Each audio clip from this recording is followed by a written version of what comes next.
la grabación porque debe quedar la evidencia, ¿no? Ok. Entonces, bueno,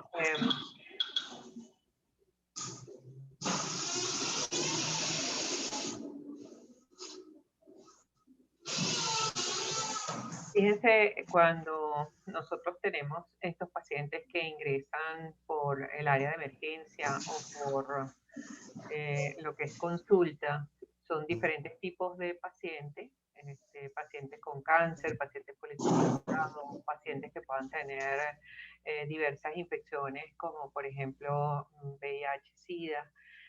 Todas estas son condiciones diferentes, sin embargo tienen en común algo que es el dolor. Y además de que tienen en común el dolor, lamentablemente el dolor es severo y debilitante. Y nuestros pacientes ingresan y egresan con la misma intensidad de dolor y eso es tal vez una de las cosas más preocupantes y se ha convertido en un problema de salud pública. Tanto es así que la Organización Mundial de la Salud considera que el tratamiento inadecuado del dolor es en estos momentos un problema de salud pública. Vemos cómo el dolor tiene un componente que no solamente es físico, sino que también tiene un componente emocional que puede hacer que la intensidad del dolor cambie y varíe un poco. Y por supuesto, cuando hablamos de dolor crónico, es importante el impacto desde el punto de vista personal, familiar, laboral, e incluso hasta del mismo estado, porque cuando tenemos pacientes con dolor crónico hay una gran inversión que hacen los estados para el tratamiento, la rehabilitación, un paciente que deja de trabajar y es necesario colocarle un suplente, o sea que es algo que tiene muchas implicaciones desde el punto de vista personal, familiar y laboral. Eh, tal cual, perdón, disculpe, tal cual como hablaba Iván Illich, muchas veces el dolor es lo que se llama desde hace muchos años dolor total, que envuelve no solamente el componente físico, sino también todo lo que es el componente emocional, social y espiritual. Y vemos que la prevalencia del dolor es muy alta. Cuando hablamos, por ejemplo, de dolor agudo, que puede ser dolor agudo postraumático o dolor agudo postoperatorio, hasta el 80% de los pacientes presentan dolor severo y no tratado. Cuando hablamos de pacientes con dolor crónico, hay una prevalencia también que va entre un 40 y un 50%, y la prevalencia en pacientes con cáncer es aún mucho mayor. Cuando se hace el diagnóstico, el paciente puede tener hasta un 30%, pero esto va a ir aumentando cuando se inicia el tratamiento curativo, como es quimioterapia, radioterapia, cirugía, y en las fases finales puede llegar hasta casi un 80 o un 90%. Ahora existen muchísimas barreras para el adecuado tratamiento del dolor, como son, por ejemplo, el uso muy restrictivo de opioides, que es uno de los medicamentos de elección para manejo de dolor severo, sobre todo dolor moderado a severo. El hecho de que no tenemos disponible el uso de opioides en muchos centros. Además, el miedo que tiene el personal de salud al uso de estos medicamentos. La prestación de servicio también es muy limitada. Vemos como las clínicas de dolor están prácticamente ausentes. Los especialistas en manejo de dolor somos muy escasos. Y cuando hablamos de que el dolor debe ser una disciplina, algo manejado de forma interdisciplinaria, pues es mucho más complejo. La educación y la investigación en dolor no es buena. Vemos como en la educación en pregrado, en las escuelas de medicina, de enfermería, prácticamente no hay horas dedicadas al tema de dolor y mucho menos a la investigación sobre este tema. Igual ocurre si por supuesto no hay una educación efectiva y no sabemos cómo manejarlo, obviamente la promoción acerca de evitar el dolor es casi inexistente. Vemos entonces, por ejemplo, cómo el consumo de opioides en Latinoamérica ha ido aumentando, es esta línea azul, pero todavía es totalmente insignificante si nosotros lo comparamos con el consumo que existe a nivel mundial. Entonces, uno de nuestros mayores problemas es el poco acceso que existe a los diferentes opioides. Todavía tenemos muchos miedos en relación a lo que es el uso de opioides. Por ejemplo, pensamos que la morfina solamente la vamos a utilizar al final de la vida o que puede producir adicción, que puede producir euforia, que acorta la vida, que puede producir depresión respiratoria, si, a pesar de que lo utilicemos en pacientes crónicamente, lo cual esto si nosotros sabemos utilizar este medicamento, pues no va a producir ninguno de estos efectos. Entonces, ¿qué es lo importante aquí? Un cambio en el comportamiento y en la actitud de los proveedores de salud a fin de entender que el control del dolor es un derecho humano de todo paciente y además que nosotros como profesionales de la salud estamos obligados éticamente a el control del dolor. Se dice que un paciente que tiene dolor y nosotros no lo tratamos, estamos haciendo un trato inhumano y se considera una tortura. Por lo tanto, en este momento es obligatorio a nivel de todos los países el tratamiento adecuado del manejo del dolor. Vemos entonces cómo podemos tener diferentes tipos de dolor. Cuando nosotros tenemos un primer dolor, generalmente es un aviso que nos da el cuerpo. ¿Por qué? Porque cuando nosotros nos golpeamos, por ejemplo, o ponemos la mano sobre la estufa que está caliente, pues lo que hacemos es retirarlo. ¿Para qué? Para evitarlo. Vamos a sentir un breve dolor, pero inmediatamente cuando hacemos la respuesta de retiro, inmediatamente desaparece, ¿no? Pero si existe un proceso inflamatorio, como por ejemplo una crisis de artritis reumatoidea, por decirles algo, o un paciente que hizo una inflamación apendicular y tiene una apendicitis, pues en este momento ya existe una inflamación, esto va a activar a todos los necesectores periféricos y va a pasar la información a través del asta dorsal de la médula y el dolor va a persistir durante el tiempo que persista la inflamación. Ahora, si este dolor persiste a pesar de que ya la inflamación no está, es cuando, a pesar de que no necesariamente existe una lesión nerviosa, puede haber un daño de todo lo que es el asta dorsal de la médula y a nivel del cerebro. Hay alteraciones importantes, incluso a nivel genético y de la microglia, y esto va a producir respuestas anormales de dolor crónico a pesar de que no tenemos un estímulo doloroso como tal. Entonces nosotros pudiésemos clasificar el dolor dependiendo de su temporalidad, es decir, la duración en dolor agudo y dolor crónico.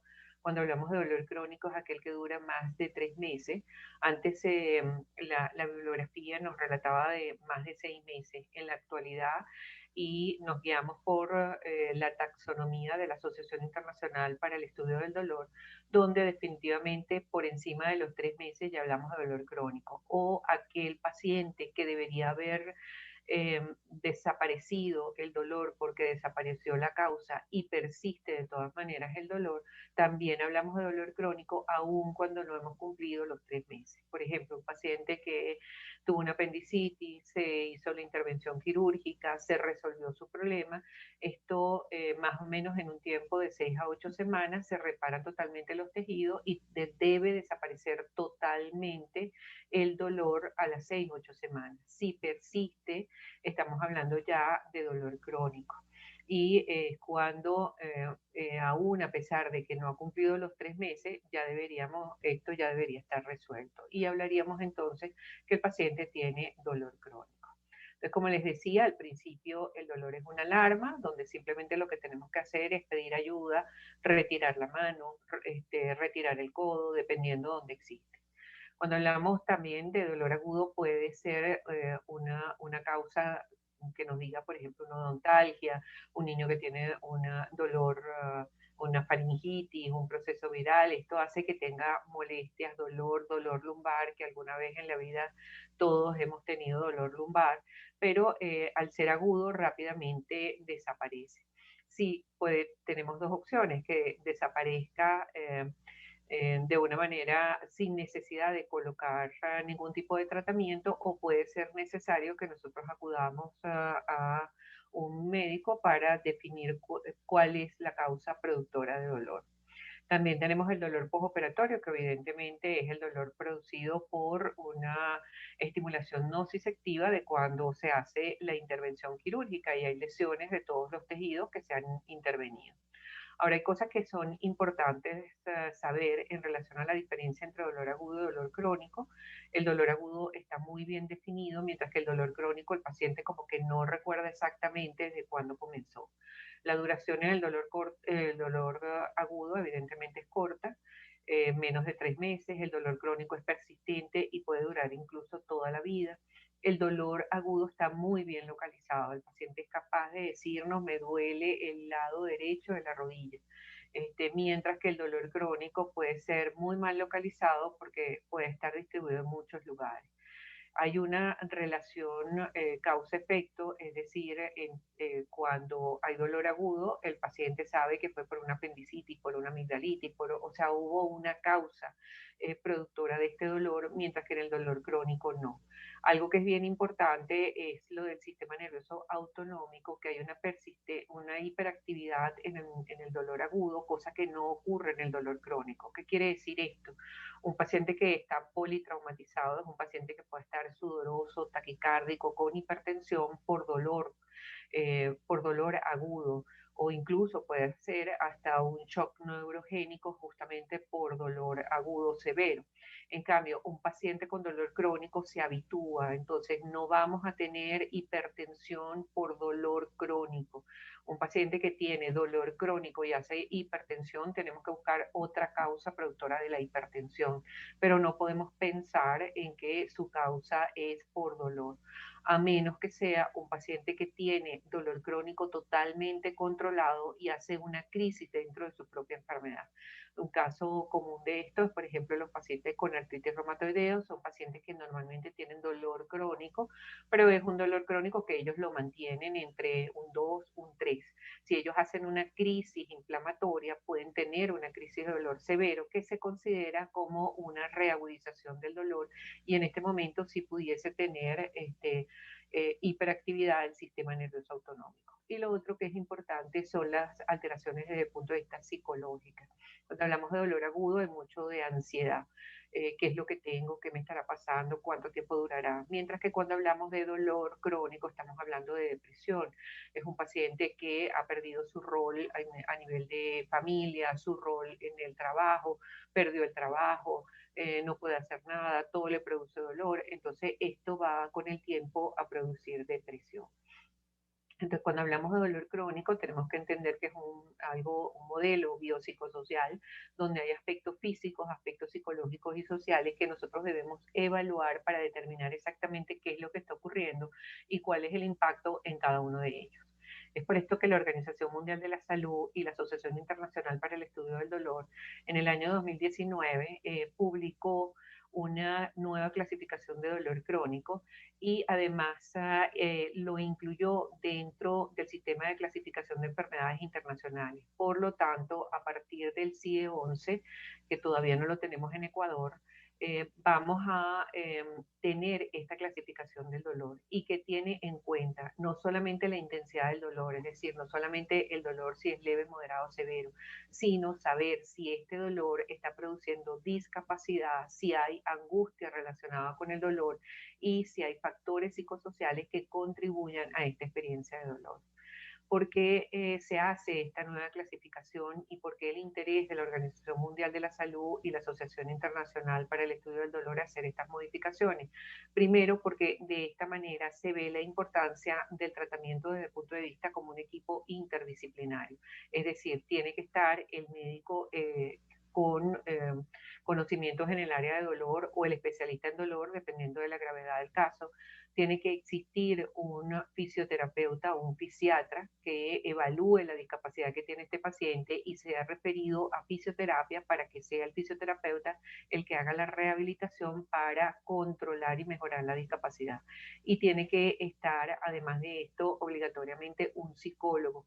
¿Por qué? Porque todo dolor crónico va a producir un impacto emocional. Por lo tanto, cada vez que nosotros evaluamos a un paciente con dolor crónico, debe ser referido a rehabilitación y debe ser referido a psicología.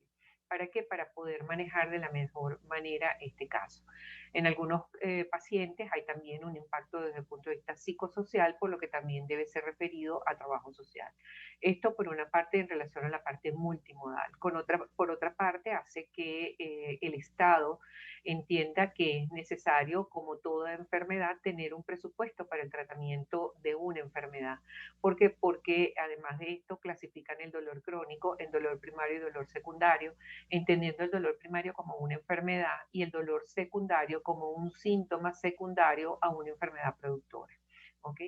Este, vemos entonces, por ejemplo, las enfermedades, los que son considerados como enfermedad, es el síndrome doloroso regional complejo, los dolores de cabeza o cefalea o dolor orofacial que no tienen un origen primario, el dolor visceral de origen primario y el dolor musculoesquelético generalizado, categorizado, por ejemplo, como la fibromialgia.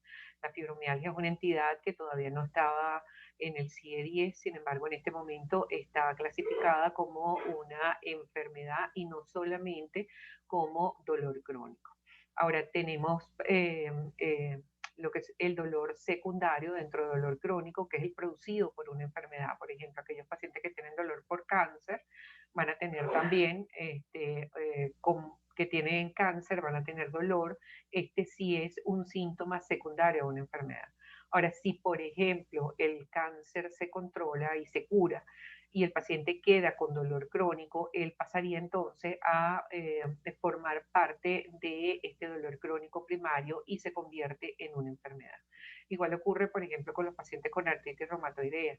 Son pacientes que antes no se curaban. En este momento existen muchas terapias con los nuevos medicamentos biológicos y modificadores de la enfermedad, donde puede existir una curación de la enfermedad per se.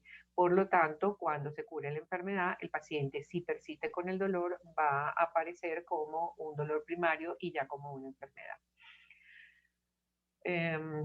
Desde el punto de vista fisiopatológico, nosotros podemos dividir el dolor en lo que es el dolor nociceptivo, porque se está alterando acá todo lo que es, o se está activando todos los nociceptores a nivel somático o a nivel visceral, dependiendo de dónde estén, y podemos tener también dolor neuropático.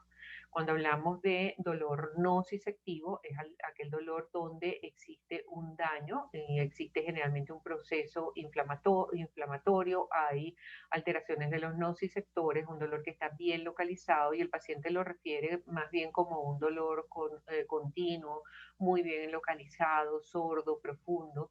Y cuando hablamos de dolor visceral, sí es un dolor mal localizado, que además está acompañado de sensaciones neurovegetativas, es decir, el paciente tiene dolor abdominal o tiene dolor torácico, pero está acompañado de sudoración, de mareo, de hipertensión o de hipotensión, de náuseas, de vómito, cualquiera de estas cosas pudiesen aparecer. Por ejemplo, un paciente que tiene un infarto al miocardio, un paciente que tiene dolor retroesternal, no lo puede determinar exactamente cuál es el lugar, pero está acompañado de sudoración, de hipotensión, de náuseas, de vómito, todo esto son manifestaciones vagales, ¿no?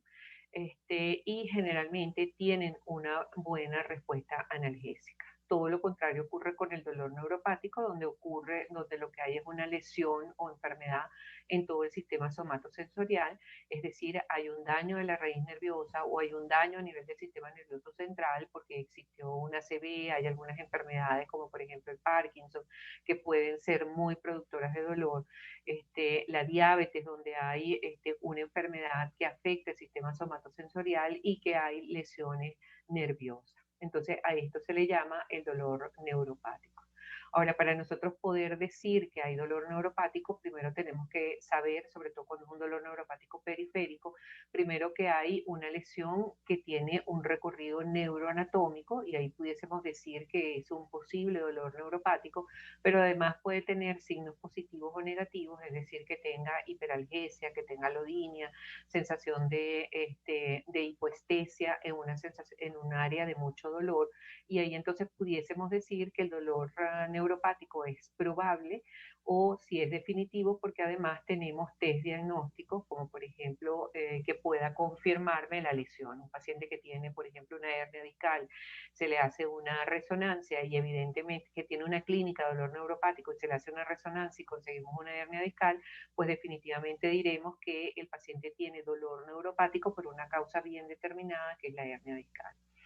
Así tenemos entonces que vamos a tener fenómenos positivos como pudiera ser el dolor espontáneo, las disestesias, las parestesias, la alodinia, la hiperalgesia, pero también podemos tener factores negativos como es en esta área de tanto dolor que el paciente nos diga me duele mucho pero no la siento, ¿no?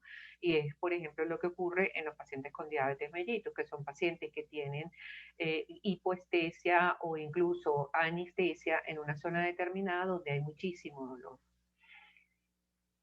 Cuando hablamos de pacientes con dolor por cáncer, es un paciente que evidentemente tiene una lesión que está produciendo daño, una lesión neoplásica que está produciendo daños de diferentes estructuras, pero también se incluye dentro del dolor por cáncer el dolor producido por los tratamientos, el tratamiento quirúrgico, la radioterapia, la quimioterapia, los cuales son capaces de producir mucho dolor. Y cuando hablamos en niños, todo lo que son los estudios diagnósticos son productores de muchísimo dolor y ello también se denomina que es dolor de tipo oncológico. Y se caracteriza porque es un dolor de tipo crónico con periodos de reagudización o dolor agudo. Por lo tanto, desde el punto de vista psicoemocional, también vamos a tener un paciente donde hay estados de depresión acompañados de angustia y de ansiedad.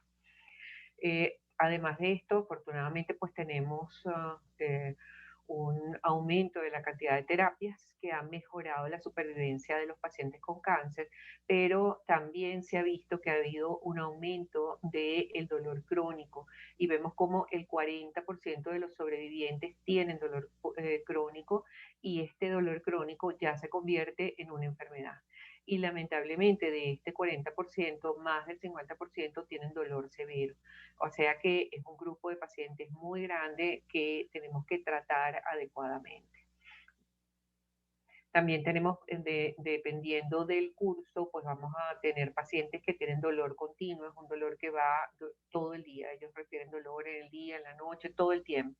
Y puede aparecer dolor recurrente o episódico, que es aquel paciente que, además de este dolor continuo, tiene una crisis de dolor agudo.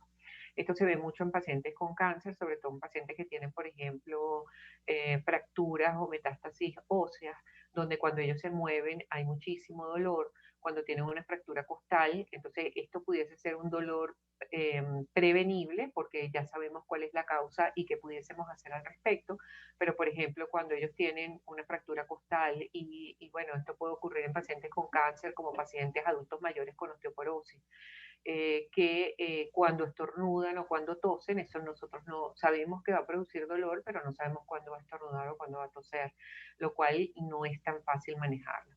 Y a veces aparece un dolor de muy fuerte intensidad que puede ser causado por características neuropáticas o por una lesión neuropática o por lesiones vasculares.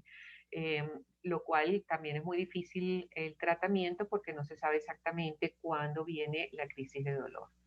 Entonces, hay factores psicosociales, hay pacientes que tienen una actitud catastrófica, es decir, que todo es negro, no hay nada que podamos mejorar porque todo es absolutamente terrible. Hay pacientes que se preocupan excesivamente por su enfermedad, sobre todo, por ejemplo, si vemos pacientes que tienen fibromialgia, muchas pacientes dejan de trabajar porque les va a doler cuando se levantan temprano, cuando van a trabajar, cuando es una preocupación excesiva y es porque también tienen una personalidad catastrófica o hay mucho miedo, mucha rabia por esto ocurre mucho sobre todo en enfermedades crónicas como pudiese ser el cáncer. Y esto va a alterar, por supuesto, todo lo que son las relaciones laborales y las relaciones personales. Entonces, cuando existen estos factores psicosociales, es indispensable la evaluación por psicología. Cuando nosotros hacemos una evaluación de un paciente con dolor, evidentemente tenemos que tener una historia clínica como en todo, ¿no? En medicina. Hacer un buen interrogatorio, un examen físico pues, muy completo y la evaluación psicológica es fundamental. Por otro lado, se pide evaluar lo que son las escalas de dolor. Una de las escalas que más se utiliza es la escala visual análoga, donde es una escala de 0 a 10, 0 no tener dolor, 10 insoportable. Y cuando hablamos de 1 a 3 hablamos de dolor leve, de 4 a 6 hablamos de dolor moderado y de 7 a 10 dolor severo. Sin embargo, en la actualidad, como vemos, la intensidad del dolor no nos da todo, entonces debemos conocer cuál es el grado de discapacidad, el impacto desde el punto de vista psicoemocional. Entonces, por eso se recomienda la utilización de escalas multidimensionales. Tal vez dentro de esto el problema es que necesitamos un poquito más de tiempo, lo cual es una de las cosas que se carece sobre todo a nivel del primer nivel, ¿no? Bueno, realmente en todas partes, porque el tiempo es muy corto, 15, 20 minutos para una consulta, a lo mejor no da tiempo a hacer las escalas multidimensionales. Es importante hacer los estudios diagnósticos no para hacer el diagnóstico de dolor, sino para hacer el diagnóstico de cuál es la causa productora del dolor, porque evidentemente aquí lo importante no es solo tratar el dolor, es buscar la causa productora de dolor. Ahora, si bien es cierto, en la mayoría de las enfermedades, para colocar tratamiento, nosotros esperamos tener el diagnóstico. Cuando estamos hablando de dolor, nosotros debemos iniciar tratamiento y buscar el diagnóstico. No podemos esperar a tener un diagnóstico para iniciar el tratamiento del alivio del dolor. Esto debe quedar muy claro, ¿no? Y algunas otras escalas que se utilizan son las escalas de ansiedad y depresión, escalas de calidad de vida, escalas de funcionalidad para determinar un poco cuál es el impacto desde el punto de vista de discapacidad y funcionalidad. Cuando hablamos de historia clínica, pues hay un acrónimo muy común y muy conocido que es el ELISA de pH, A, que es la aparición, L, localización, intensidad, C, concomitante, I, radiantes y A, atenuante. D debe ser la duración, el horario, que es muy importante. ¿Y por qué? Porque a veces los pacientes nos dicen, el dolor lo tengo controlado relativamente en el día, pero en la noche es insoportable. Eso es muy frecuente, ¿no? Entonces, ¿qué ocurre? Que el tipo de tratamiento no va a ser igual de día y de noche. Posiblemente la dosis va a ser muy baja en el día y mucho más alta en la noche. Entonces, esto es por eso la importancia de saber cuál es la duración. Aquí hablábamos de la escala de la intensidad, que ya les comenté. Existe el diario de dolor, que los pacientes hay que tratar de educar a los pacientes para que ellos mismos conozcan su dolor. Por eso ellos deberían dibujar dónde les duele, hasta dónde se irradia, qué han hecho ellos para controlar el dolor, si realmente lo controlaron o no lo controlaron. Este es un diario de dolor muy fácil de manejar y que por lo menos el personal de enfermería debería conocerlo para educar a los pacientes y que sean ellos mismos el que lo llenen. Una cosa es bien importante, es que nosotros educamos a los pacientes para que nos digan cuál es la intensidad del dolor. Si ellos nos llaman, no me pueden decir me duele mucho o me duele poco, porque yo no sé cuánto significa mucho para ellos. Recuerden que el dolor es algo muy personal, o cuánto es poco. Entonces, por eso se prefiere que el paciente nos diga, yo tengo 5 sobre 10 de dolor, o tengo 8 sobre 10, o tengo 2 sobre 10. Esto va a facilitar el tratamiento que vamos a indicar. ¿Okay? Esto es bien importante. Este es un cuestionario de DN4 para saber la intensidad, para saber si el paciente tiene dolor neuropático. Esto lo deberíamos hacer también de rutina, es muy rápido, saber si el tipo de dolor del paciente es quemante o una sensación de frío doloroso. Esta sensación de frío dolorosa es muy típica de los pacientes con eh, neuropatía diabética. Ellos nos refieren que están caminando sobre hielo molido o sobre brasas, son las dos características que nos pueden decir los pacientes. Y es una de las características propias de dolor neuropático. Pueden tener descargas eléctricas y esto puede ocurrir en pacientes, por ejemplo, con neuralgia posherpética, en pacientes que están recibiendo quimioterapia o radioterapia. Lo otro es que el paciente puede tener sensación de hormigueo, sensación de prurito, se interpreta, por ejemplo, en aquellos pacientes quemados que tienen prurito, picazón, que muchas veces que está sanando la herida y no es que hay una lesión de todos los nociceptores y lesiones de las raíces o las fibrillas nerviosas, y esto es una característica del dolor neuropático. Entonces, todo lo que significa comezón en un área o picazón en un área de dolor puede ser una manifestación clara de dolor neuropático y hay que tratarlo como dolor.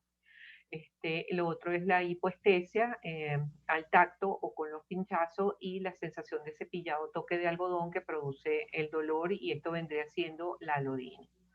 Ahora, cuando hablamos de tratamiento, evidentemente tenemos que definir si el paciente tiene dolor neuropático o dolor nociceptivo. Y en base a eso, pues hablaremos. Si el paciente tiene dolor neuropático, el tratamiento ideal vienen siendo los neuromoduladores, que son los antidepresivos y los anticonvulsivantes, algunos anestésicos locales, como son los parches de anestésicos locales, pero también pudiesen utilizarse, si el dolor es severo, algunos opioides, sobre todo los opioides débiles. Y cuando hablamos de pacientes con dolor nociceptivo, sí deberíamos hablar de un tratamiento multimodal y hablaríamos de lo que es la escalera analgésica. ¿Okay? Entonces, pacientes que tienen dolor leve, utilizaremos analgésicos no opioides, que vendrían siendo los antiinflamatorios, el paracetamol y el metamizol. Y los pacientes que tienen dolor moderado, podemos utilizar estos mismos analgésicos, pero combinándolos con analgésicos opioides débiles, como es el tramadol o la codeína.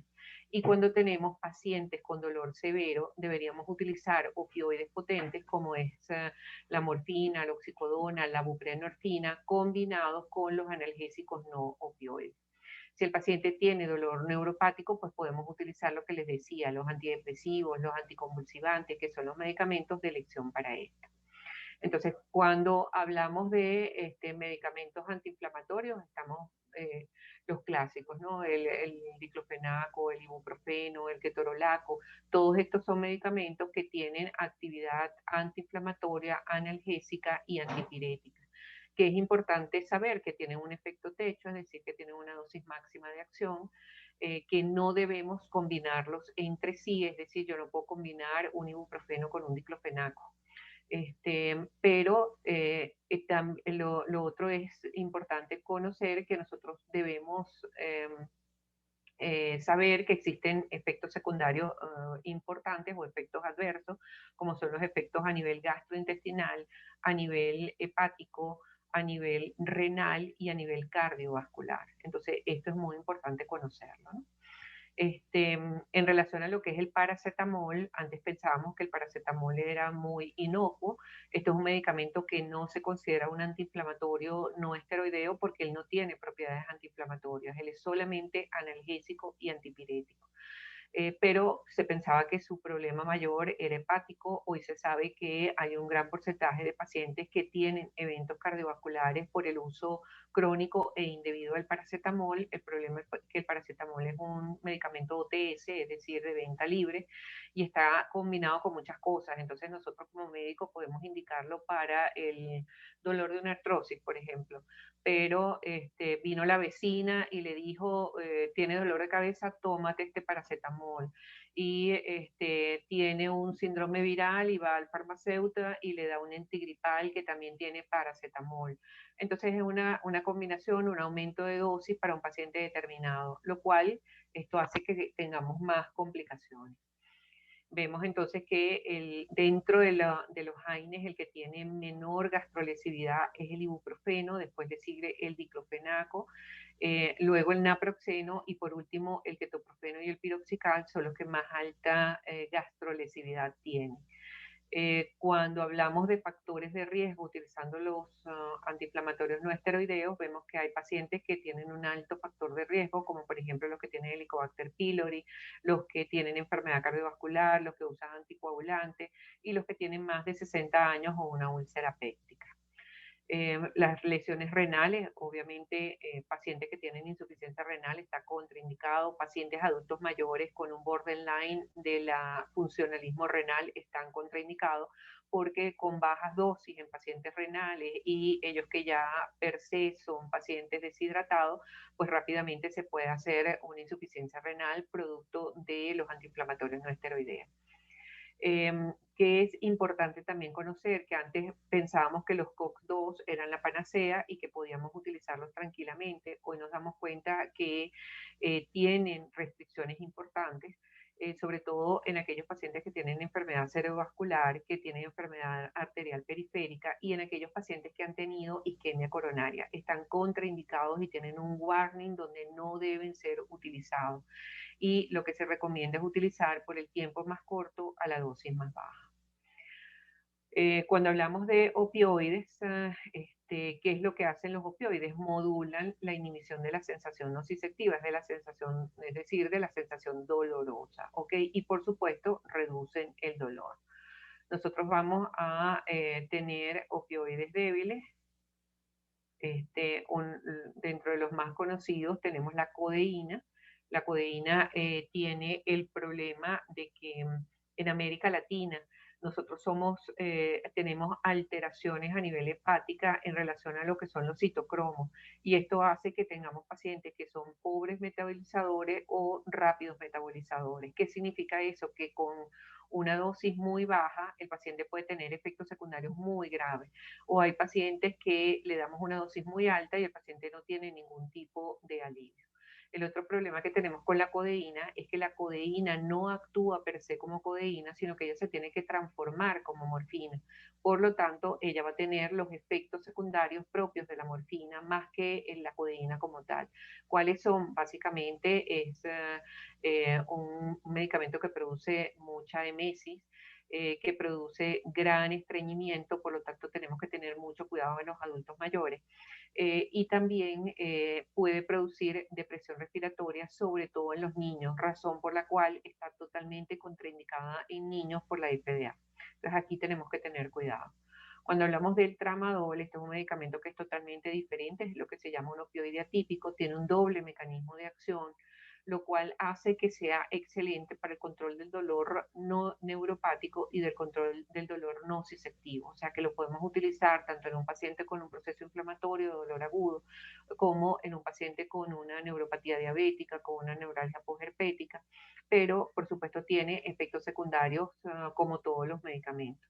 En los adultos mayores tenemos que tener cuidado porque puede aumentar lo que son los temblores, igual que todos los opioides puede producir náuseas y vómito y siempre va a producir estreñimiento. Por lo tanto, cada vez que nosotros iniciemos el tratamiento con tramadol, debemos colocar antieméticos y debemos colocar eh, laxantes. Es bien importante tenerlo en cuenta. Está totalmente contraindicado en los pacientes que tienen epilepsia porque el tramadol puede desencadenar convulsiones.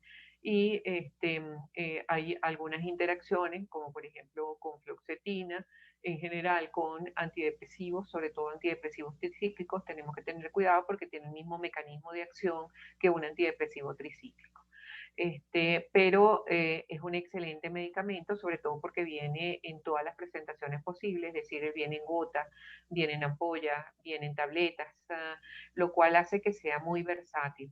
Por ejemplo, si nos llega la consulta, a ustedes les llega la consulta a un paciente con dolor severo, nosotros podemos utilizar 3 o 5 gotas por vía sublingual y el alivio del dolor es casi inmediato. En 4 o 5 minutos tenemos un alivio del dolor inmediato. Un paciente adulto mayor que queremos titular, podemos titularlo con 25 miligramos. Quiere decir que le daríamos 5 a 10 gotas, 12.5 a 25 miligramos, 5 a 10 gotas, y vamos a ir aumentando progresivamente. Un paciente que sabemos que tiene dolor severo y que es un adulto joven y que no tiene ningún problema, podemos comenzar con dosis de liberación inmediata de 50 miligramos cada 8 o cada 12 horas. Y una vez que tengamos la idea cuál es la dosis ideal, podemos pasar a formulaciones prolongadas de cada 12 horas de 100, 150 miligramos cada 12 horas. Si, por ejemplo, está indicado al personal de enfermería el uso del tramadol por vía parenteral, que es lo ideal. Nunca podemos pasarlo en bolo porque inmediatamente va a producir hipotensión, por lo que siempre se recomienda que se diluya al menos en 100 mililitros y se pase por un tiempo no menor a 30 minutos. Esto va a evitar las hipotensiones, va a disminuir la cantidad de náuseas. Obviamente tiene que estar premedicado con el uso de metoclopramida para evitar el efecto de las náuseas y los vómitos. y la metoclopramida debe mantenerse tanto por vía oral como por vía parenteral cuando iniciamos tratamiento por lo menos por 3 días. Ya al cuarto día podemos omitirlo y solamente se mantiene si el paciente llegara a presentar las náuseas y los vómitos, pero en líneas generales esto hace tolerancia y no requiere más. Esto es realmente un fármaco muy versátil, muy fácil de manejar y con muy buenos resultados para tanto dolor agudo como dolor crónico y tanto dolor nociceptivo como dolor neuropático. Hay otro medicamento que tenemos actualmente y que existe aquí en Ecuador que es excelente, tiene el mismo mecanismo, casi el mismo mecanismo de acción que el tramadol, solo que él no actúa inhibiendo recaptación de serotonina, por lo tanto tiene menos efectos secundarios. Podemos darlo en pacientes que tienen Parkinson, que no lo podíamos dar en tramadol, podemos darlo en pacientes que tienen movimientos involuntarios no parkinsonianos. Se puede utilizar también en pacientes con epilepsia, que antes no lo podíamos utilizar con el tramadol, o sea que el tapentadol podemos utilizarlo con tranquilidad, ¿no? Por supuesto, debemos iniciarlo con dosis bajas e irlos aumentando progresivamente. La recomendación es que se inicie con una dosis de 25 a 50 miligramos en 24 horas e irlo aumentando progresivamente. La dosis promedio con la que uno lo mantiene está entre 100 y 250, pero la dosis máxima es hasta 500 miligramos al día. Este, ¿Qué otro medicamento tenemos? Cuando ya tenemos un paciente con dolor severo, podemos utilizar morfina. Y ojo, cuando nosotros no tenemos tramadol o no tenemos tapentadol, pero tenemos morfina, podemos utilizar dosis bajas y puede ser útil para dolor moderado.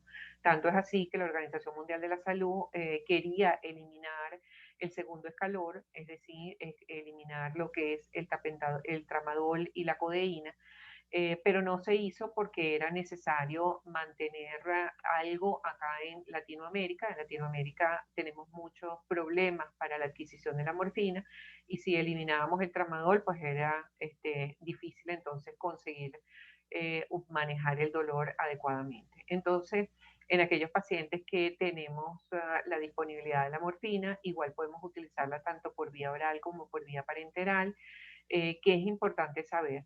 Un paciente con dolor agudo tenemos que estar evaluándolo continuamente porque es un paciente que hasta ayer no recibía medicación porque no tenía ningún problema. Hoy, por ejemplo, tuvo un accidente y un politraumatismo y tiene dolor severo y tenemos que darle una dosis alta de morfina. Eso quiere decir que vamos a aliviar el dolor, pero también podemos tener todos los efectos propios de la morfina, es decir, las náuseas, los vómitos, puede tener mucha somnolencia y puede tener también depresión respiratoria. Ahora, si nosotros ¿qué tenemos que hacer con este paciente? Vigilarlo. ¿Qué vigilancia debemos tener? Cada media hora debemos vigilar signos vitales que incluyan función respiratoria, frecuencia respiratoria, y si la frecuencia respiratoria está por debajo de 9 es un signo de alarma, inmediatamente tenemos que disminuir la dosis y hacer un aporte de oxígeno, y además de esto deberíamos colocar el antagonista que es la naloxona.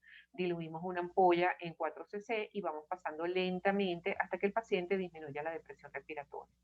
Lo otro es medir la saturación de oxígeno. La saturación de oxígeno siempre debe estar por encima de 90. Cuando baja por debajo de esto, es también un signo de alarma. Pero esto ocurre solo en pacientes que estamos dando altas dosis por un politraumatismo, ¿ok? Por una crisis de dolor agudo de alguna razón.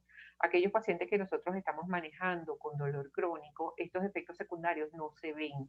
Yo en mi carrera, yo tengo 27 años tratando pacientes con dolor crónico y dolor severo. Yo no he visto una sola depresión respiratoria en un paciente con dolor crónico. ¿Qué es lo que vemos con dolor crónico? Van a tener las náuseas y los vómitos, que lo vamos a prevenir utilizando los antieméticos. Vamos a tener la somnolencia, que muchas veces, lejos de ser un efecto secundario, es un efecto de beneficio. Son pacientes que tienen muchos días sin dormir, insomnio por dolor, insomnio por angustia, entonces más bien es un alivio para el paciente el hecho de que pueda dormir. Puede tener, algunos tienen la sensación de prurito, el cual pasa en 2 o 3 días. Muy pocos tienen dificultad para orinar. Esto se ve más en pacientes con dolor agudo que con dolor crónico. y puede tener el estreñimiento que generalmente se mantiene en el tiempo y mientras nosotros estemos utilizando opioides hay que utilizar laxante. Em, bueno, el otro medicamento que tenemos es la oxicodona. Esto se utiliza más para pacientes con dolor oncológico o dolor crónico severo. Eh, Tenemos que tener claro en qué pacientes vamos a utilizar los opioides potentes, saber que cuando hablamos de pacientes oncológicos no tenemos ninguna duda, cuando tenemos pacientes no oncológicos tenemos que tener muy claro el diagnóstico. Un paciente que tiene dolor severo, pero no sabemos cuál es la causa productora de dolor, no debemos iniciar con opioides potentes. Debemos hacer primero una evaluación de si hay algún componente desde el punto de vista psicoemocional para evitar después tener problemas eh, con el uso crónico de opioides. El otro medicamento que tenemos es la buprenorfina, que son los parches. Estos parches deben iniciarse una vez que sepamos que el paciente tiene un dolor crónico estable con otro opioide. ¿Qué quiero decir con esto? Que yo no sé exactamente cuál es la dosis ideal de la buprenorfina. Y la buprenorfina primero no se puede utilizar para dolor agudo porque nosotros colocamos el parche y el parche comienza a hacer efecto 12 horas después de colocado el parche. Entonces no sirve para dolor agudo. Y si este paciente nosotros le pusimos, por ejemplo, un parche y la dosis es muy alta, yo puedo retirar el parche, pero después de retirado el parche, él sigue funcionando durante 12 horas.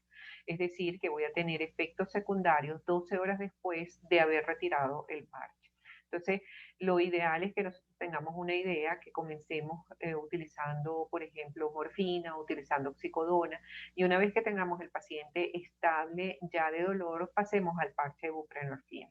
El parche es un parche muy noble, porque es muy cómodo, se cambia 2 veces a la semana, muchas veces la indicación que hacen es cada 3 días, pero realmente el parche se cambia 2 veces a la semana. Por ejemplo, si yo lo pongo el lunes, debe estar indicado el lunes en la mañana y después sería a los 3 días, martes, miércoles, jueves, sería el jueves en la noche. Entonces, la indicación que se debe hacer al paciente es lunes en la mañana el cambio de un parche y el jueves en la noche el cambio del otro parche. Así es como se debe utilizar. ¿Qué es importante?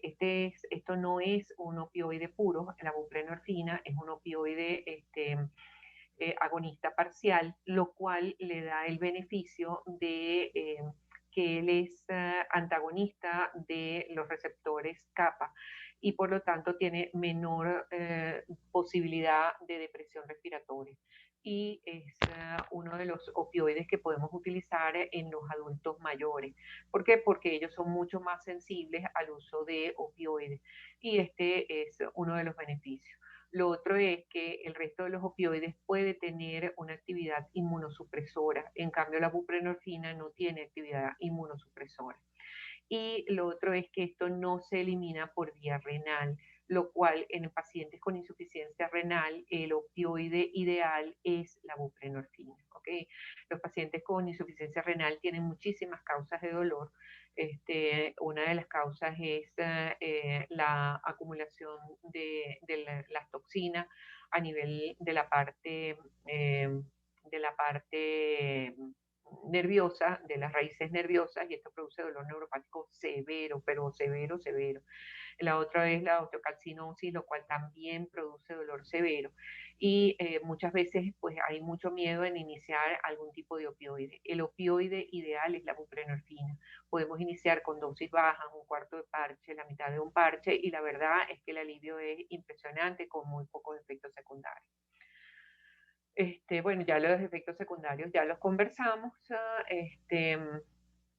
A ver qué me interesa acá, disculpen. Cuando nosotros tenemos un paciente que tiene, que esto es tal vez la rotación de opioides y es uno de los problemas, por ejemplo, cuando nosotros tenemos un paciente que está utilizando tramadol, pero el tramadol es insuficiente y lo queremos pasar para morfina, nosotros tenemos este cuadrito que es muy práctico, es decir, yo debería dividir, por ejemplo, el paciente está utilizando 400 miligramos de tramadol y no alivia el dolor, lo que voy a hacer es que estos 400 miligramos lo divido entre 10 y esto es lo que me va a dar son 40 miligramos de morfina. Es decir, que 400 miligramos de tramadol es equivalente a 40 miligramos de morfina. Y esto es lo que le correspondía, lo que le correspondería al paciente. Esto vendría siendo 40 miligramos de morfina oral en 24 horas, que dependiendo de la presentación que se tenga, si es una presentación de liberación prolongada, lo puedo hacer cada 12 horas, pero si es una presentación de liberación inmediata, debería dividirlo entre 6, porque la morfina tiene una vida media de 4 horas. Cuando a un paciente se le indica morfina, debe ser cada 4 horas, sea por vía parenteral o por vía oral, si es de liberación inmediata. Y siempre deberíamos dejar lo que es una dosis de rescate, que es una dosis adicional, significa el 10% de la dosis total de 24 horas, para que el paciente, en caso de que tenga una crisis de dolor, pueda rápidamente aliviar esta intensidad del dolor. Acuérdense que nosotros debemos velar porque el paciente no tenga crisis de dolor y la única forma de hacerlo es tratando de que el paciente, si tiene una crisis de dolor, tenga algún medicamento que pueda utilizar y ese medicamento va a ser el mismo medicamento que se utiliza. Por ejemplo, ustedes tienen morfina, 20 miligramos cada 12 horas serían 40 miligramos. ¿Qué le corresponde? El 10% serían 4 miligramos. No hay tabletas de 4 miligramos, podemos utilizar una tableta de 5 miligramos cada vez que tenga dolor. Cada vez que tenga dolor, generalmente cada hora, cada 2 horas, cada 4 horas, cada 6 horas. Eso depende de la patología que tenga nuestro paciente. Generalmente esto se utiliza más es en pacientes con cáncer cuando tenemos dosis de rescate a repetición. Generalmente es en aquellos pacientes que tienen dolor mal controlado.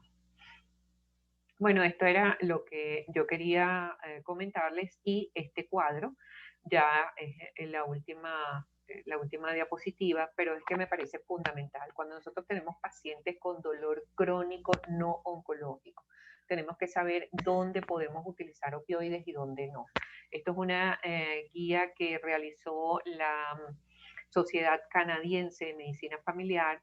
Es un poco antigua, es del 2011, sin embargo esto sigue vigente y por esto nos llevamos y forma parte de la educación continua, ¿no? En aquellos pacientes que tienen fibromialgia, nosotros solamente podemos utilizar tramadol y tapentadol. Aquí no está el tapentadol porque para el 2011 no estaba todavía el tapentadol. Sin embargo, ahora hay buenos estudios donde nos reflejan que podemos utilizar en fibromialgia tramadol o tapentadol. Cuando tenemos pacientes con dolor eh, producido por estas patologías, podemos utilizar tanto opioides débiles como opioides potentes. ¿Qué patología es? Neuropatía diabética, neuropatía periférica, neuralgia posherpética, dolor del miembro fantasma, lesiones medulares, radiculopatías lumbares, osteoartritis, artritis reumatoidea, dolor lumbar y dolor cervical. Ahora, en donde no podemos utilizar opioides definitivamente porque no hay nada que me diga que hay evidencia para iniciar opioides. Pacientes con cefalea donde no se consiga cuál es la causa. Me duele la cabeza y se le hicieron todos los estudios y todo es normal. No hay indicación para iniciar. Síndrome de colon irritable, dolor pélvico donde no se consiga ninguna causa de dolor pélvico, disfunción de la articulación temporomandibular o dolor facial atípico donde no conseguimos una lesión que nos explique el dolor temporomandibular. Por ejemplo, si tenemos una neuralgia del trigémino, eso es muy doloroso, ahí lo podemos utilizar. Pero si no hay neuralgia del trigémino y no conseguimos cuál es la causa productora del dolor, no podemos iniciar opioides. Dolor torácico no cardíaco, en los pacientes que tienen enfermedad de Lyme y en los pacientes que tienen síndrome de latigazo crónico. Aquellos pacientes que hicieron un síndrome de latigazo y tienen dolor severo, pero el síndrome de latigazo ocurrió hace 2 días, 5 días, 15 días, podemos utilizar opioides si el dolor es muy severo. Ahora, si el paciente tiene 2 meses, 3 meses, persiste con dolor por un síndrome de latigazo, eso no es frecuente. Hay que ver qué más está pasando acá y generalmente todos estos síndromes y todos estos dolores están producidos o están condicionados por un componente psicoemocional. Entonces, no es que el dolor sea psicológico, es que hay un componente psicoemocional que agrava esto. pero nosotros no conocemos cuál es la causa y por lo tanto no se recomienda el inicio de opioides en este grupo de pacientes. El paciente llega con dolor severo, debemos hacer algún otro tipo de terapia, el iniciar fisioterapia, terapias de relajación, enviar a rehabilitación. Se debe tratar de hacer terapia cognitiva conductual, reorientándolo hacia rehabilitación para tratar de mejorar función y de esta manera tratar de mejorar calidad de vida.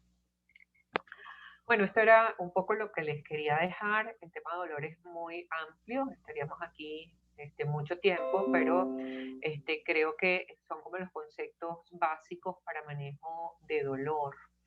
Me gustaría saber si ustedes tienen primero alguna duda en relación a lo que hemos conversado, después si existe algún caso clínico que ustedes tengan que haya sido como complejo, su manejo, que tengan dudas sobre alguna patología en especial, a ver qué comentarios tienen.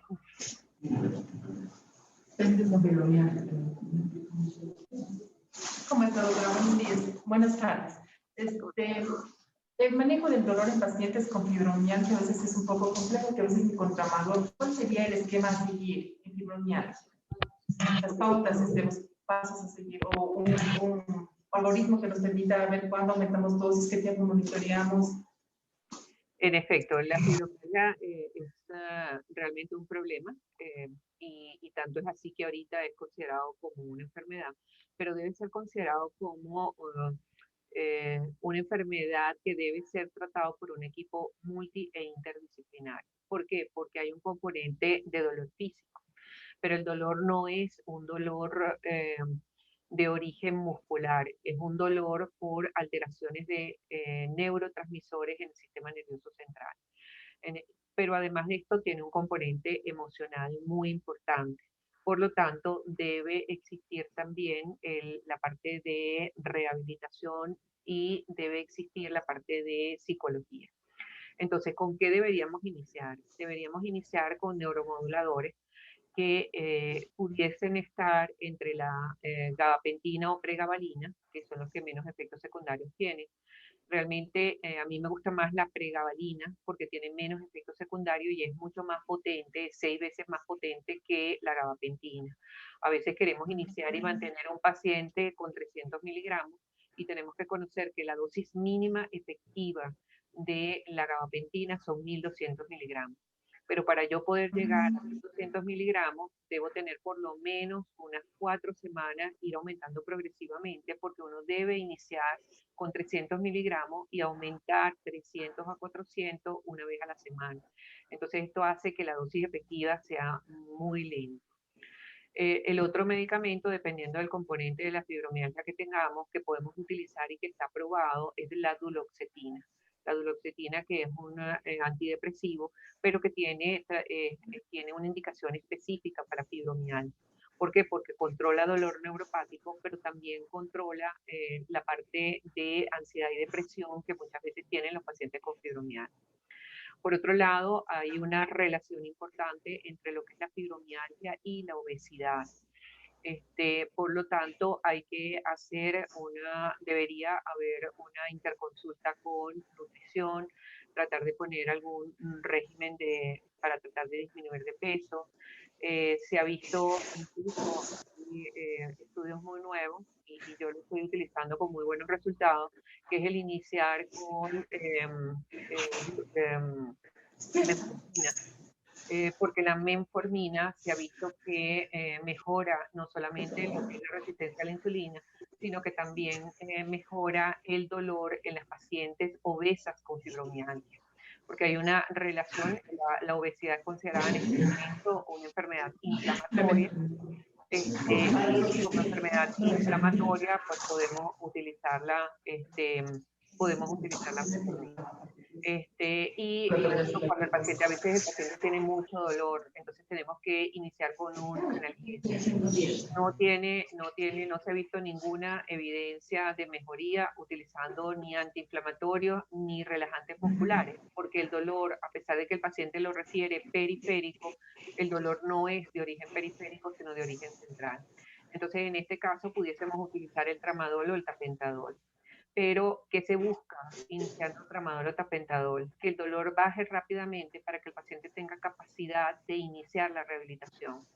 Y la rehabilitación y el ejercicio es lo que realmente tiene evidencia, lo único que tiene evidencia para manejo de fibromialgia es el ejercicio. Ahora, los pacientes con fibromialgia tienen muy pocas ganas de hacer ejercicio y por eso es tan difícil. Por eso es lo importante de manejarlo como un equipo. Entonces, debe ser evaluado por psicología, como les dije, hacer tratamiento cognitivo-conductual para tratar de reorientarlo a que haga ejercicio para mejorar funcionalidad y mejorar calidad de vida. Cuando hay crisis de dolor, entonces se inicia el tramadol o el tapentadol, pero por un tiempo corto. El tiempo corto va más o menos entre 4 a 6 semanas, máximo 8 semanas, para que el paciente disminuya dolor rápidamente y se inicie la rehabilitación. Y en la rehabilitación, la que la va a mantener mucho mejor. Entonces, un paciente que está en rehabilitación, que además eso se debe indicar, por ejemplo, el hacer caminatas al aire libre, la natación es ideal, pero hay que tener el contexto, ¿no? Hablando de Loja, natación es muy difícil, a menos que busquemos un lugar cerrado y temperado, porque el agua fría sí puede desencadenar crisis. Entonces lo ideal sería decirle, bueno, busca un lugar para natación, pero con piscinas temperadas, ¿no? Si esto no es posible porque al paciente no le gusta o porque es difícil el acceso o por los problemas desde el punto de vista económico, por lo menos invitarlo a que comience a hacer caminatas. Lo otro que pudiese hacer y que debe hacer son ejercicios de respiración, de meditación, un poco el mindfulness, que acá todavía no se hace de rutina, pero estamos viendo a ver si se puede incorporar el mindfulness, es ideal, porque es uno de los ejercicios que han tenido evidencia, que se comenzó a hacer desde Oxford, en Inglaterra, y que tiene una gran evidencia para control del dolor, de dolor crónico y todo lo que son las patologías que tienen un componente psicoemocional.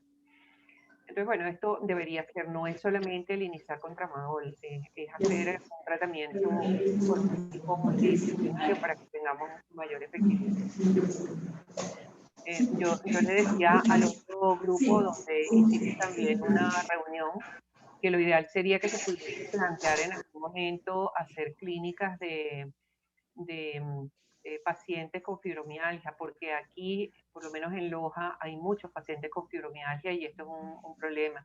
Entonces, de repente le saldría mejor al Estado hacer una clínica por ciudad, por ejemplo, ¿no? En algún centro que pudiésemos contar con psicología, que pudiésemos contar con rehabilitación, por supuesto con un médico que maneje a lo mejor no dolor, que no sea especialista en dolor, pero que sí le guste el manejo del dolor, ¿no? Y que tenga entrenamiento un poquito en esta parte. Creo que sería lo ideal que un nutricionista o por lo menos un nutriólogo, a fin de que también coloque una dieta acorde al paciente. No todas las dietas son iguales porque además ellos no van a seguir una dieta porque tienen muy poco apego a sí mismos, tienen una muy baja autoestima y es tal vez uno de los mayores problemas del paciente con fibromialgia. Muchas gracias, doctora. Sí, una área, por ejemplo, se podría, por ejemplo, en un hospital segundo nivel que hubiera una área, pues, que es un equipo multidisciplinario pues, que aborde. Exactamente. Sí, eso sería ideal. Al menos con lo que tenemos para trabajar. Claro, exactamente. Bueno, ¿alguna otra pregunta? Ya, doctora, muchísimas gracias, muchas gracias de parte de todos por compartirnos su experiencia y sus conocimientos. No, te agradecemos mucho. Gracias. Bueno, cualquier cosa a la orden y que esté muy bien, cuídense mucho, buen provecho. Muchas gracias. Me debes el café. Gracias, doctora. Ok, hasta luego. Que esté muy bien. Te paso ahorita el link del video, ¿ok? Sí, por favor, Doc. Sí, para yo subirlo a la plataforma que tenemos del curso. Ajá. Listo, Gracias, Doc. hasta luego, chao. Cuídese.